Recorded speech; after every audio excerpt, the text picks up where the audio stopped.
台湾面对选举压力，所以替地方争取建设天经地义。对此，台湾本益峰除了替嘉义争取第2联合活动中心，持续完善地方公共建设。伫总日时嘛进一步希望运用原来海胆场1公顷外用地来兴建嘉义第3座活动中心，积极甲市府探讨。这一两冬来，一直接到咱包括嘉义安西里也好，文心里也好，这周边遐一寡市民好朋友呢，在建议希望讲是咧嘉西路、嘉义嘉西路迄带遐来起一个这个活动中心。这个土地呢，进前呢是咱预定要起这个蓄水池，就是讲咧伫咧千文新的边遐要起这个海胆场嘛，那么才预定要起蓄水池，尾因为地方反对。因为地方地主地方有成立一个自救会，反对，所以讲尾同放弃，伊大遐无起。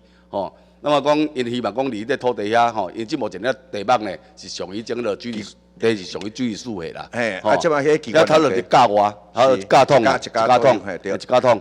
我土地真完整，嘛都有够。伫咧倒伫外围林，伫咧算伫8里的8里的这外围林啦，街面外围。我们地点是相当适当啦。这地是。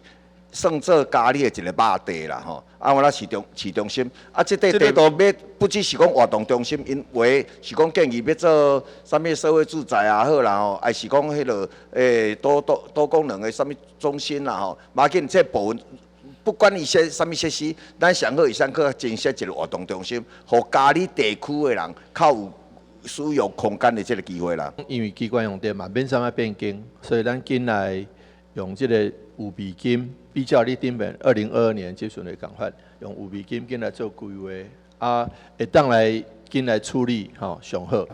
目前嘉义除了6里联合活动中心，另外去年底第2联合活动中心嘛落成启用。现在议员佮争取第3座多功能的活动中心，希望为社区注入佮较侪合适的舞台佮交流休闲空间。